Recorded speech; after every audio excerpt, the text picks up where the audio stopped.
All right, let's move on to the next pillar. Okay, I can see you're processing this. Like, okay. All right. So the next pillar is where to fish.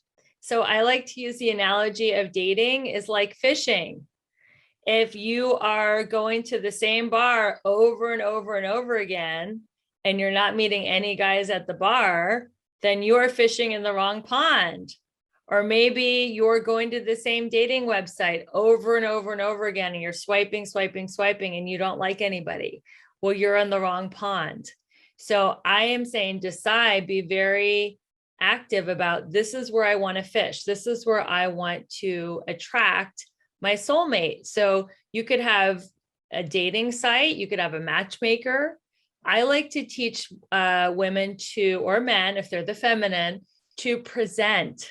See, this is where you go somewhere nice, like a Starbucks in a trendy neighborhood, or even a trendy Whole Foods grocery store. And you know there's going to be a lot of people there. And you dress up and you look cute and you put your makeup on if you wear makeup, and you just camp out and you smile at everybody. And smiling at everybody is the international mating call.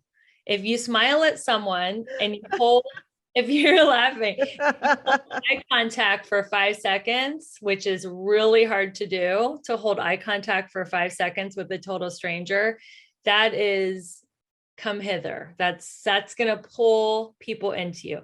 And if it's too nerve-wracking to smile at someone you're attracted to, just smile at everybody. Smile at, parents, kids, just smile at the room, just give love, give good energy, and you'll be amazed at what is attracted to you. Okay. Well, in this day and age, I mean, isn't it a little risky to be smiling at everybody? You don't know what kind of person is walking through the door. Well, Um, I mean, you don't have to smile at someone who looks like an axe murderer, right? I mean, you can have some discretion about it.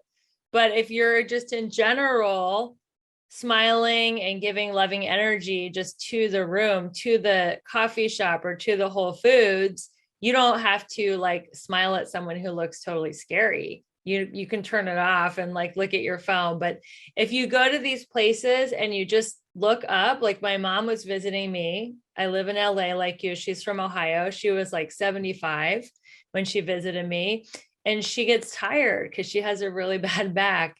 So she was like, everywhere we went, she had to just sit down, whether it was the grocery store or the mall. And she was meeting all these people, including guys. And I was like, wow, see, women are so on the go. They're moving so quickly that nobody can catch them because we're racing from thing to thing. So if you want to be caught, if you want to be feminine and be pursued by a masculine man, then it's good to present. I just say a half hour a week, park it at a Starbucks, and just drink your latte and smile at everyone just for a half hour a week and see what happens.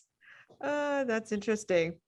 Well, what an interesting project that would be, huh? Yeah. Okay, I guess try it out. Yes, if you're listening, that's your homework assignment. Try it out. Go present for 30 minutes this week and see who you meet and report back to me and Dr. Joy.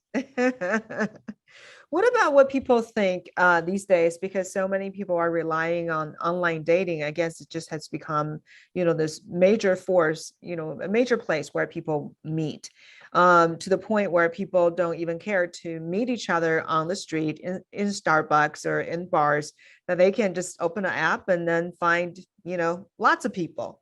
So, I mean, that must have changed a dating game quite a bit. Yeah, I mean, you can still do online dating, but to go back to the fishing analogy, the more ponds you have your fishing rod in, the faster you are to meet the person. So, yeah, do the dating apps, but also take advantage of meeting people in person too. Like, I don't know about you, but I have felt really misled by the dating apps. Like, I meet someone and they're 20 pounds heavier, 20 years older, they lie about their job. So I personally, I like seeing what I'm fishing and what I'm reeling into the boat. So, you could call it the old fashioned way or whatever, but you can do both. I mean, before I met Ben, I was on 5 dating apps and I Wow. had a matchmaker, and I just was not meeting anyone. And that's why I said, I just need to go on a 90-day dating detox and just not even think about guys or worry about my love life. And that's when Ben walked into my life. So sometimes when you are just putting so much energy out there, you're actually pushing away what you really want. It's kind of like chasing a butterfly versus just being still and letting the butterfly land on your shoulder. All right.